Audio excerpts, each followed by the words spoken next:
Hello everyone, ఈ రోజు క్లాస్లో మనం ordinary differential equations and vector calculus ODE-VC unit 3 Laplace transforms నుంచి ఏమేమి టాపిక్స్ నేర్చుకోవాలి, అసలు ఓవరాల్గా ఎన్ని టాపిక్స్ ఉన్నాయి, ఆ టాపిక్స్లో కంపల్సరీ నేర్చుకోవాల్సిన టాపిక్స్ ఏంటో డిస్కస్ చేసుకుందాం.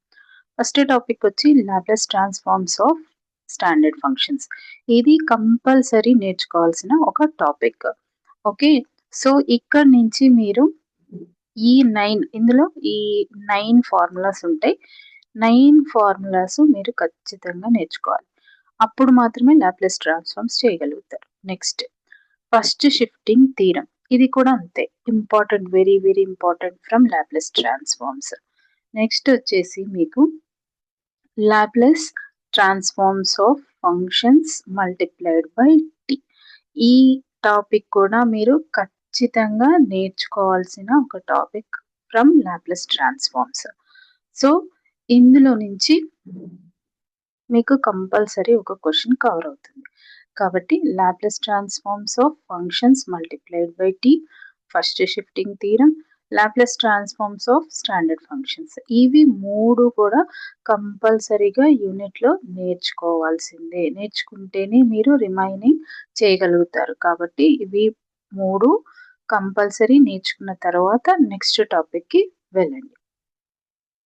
నెక్స్ట్ టాపిక్ వచ్చేసి మీకు Laplace transforms of derivatives and integrals of functions.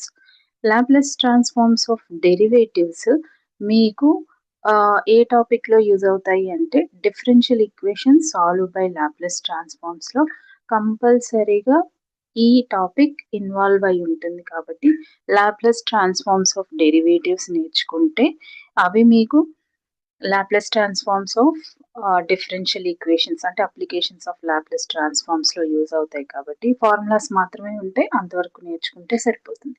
Next evaluation of integrals by Laplace transforms.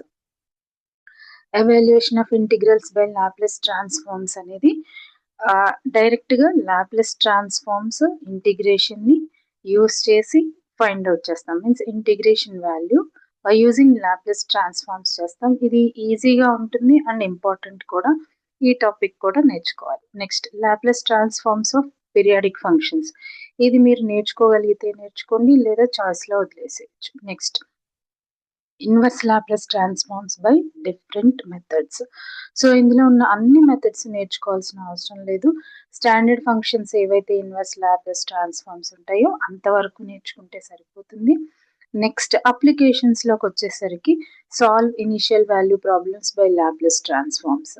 So ఈ ఏరియా నుంచి కానీ లేదా కన్వల్యూషన్ థియరం నుంచి కానీ మీకు కంపల్సరీగా ఒక క్వశ్చన్ వస్తుంది. అందుకోసం అని చెప్పేసి ఈ రెండు టాపిక్స్లో ఒక క్వశ్చన్ వస్తుంది కాబట్టి ఈ రెండు పర్ఫెక్ట్గా నేర్చుకుంటే సరిపోతుంది ఈ యూనిట్ నుంచి.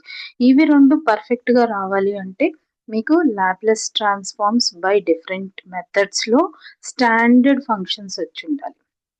సో ఇవి వస్తే ఇవి రెండు సాల్వ్ చేయగలుగుతారు. అలాగే మనం ఫస్ట్ ఏదైతే డిస్కస్ చేసుకున్నామో అది కూడా రావాలి. ఏంటవి? Laplace transforms of standard functions and first shifting theorem and derivatives and Laplace transforms of functions multiplied by tea.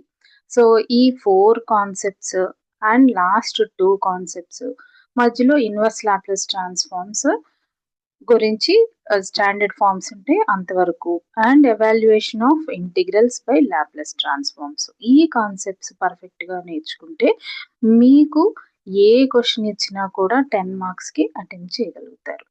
ఇది థర్డ్ యూనిట్ గురించి టాపిక్స్ అండ్ ఇంపార్టెంట్ టాపిక్స్ గురించి వీడియో.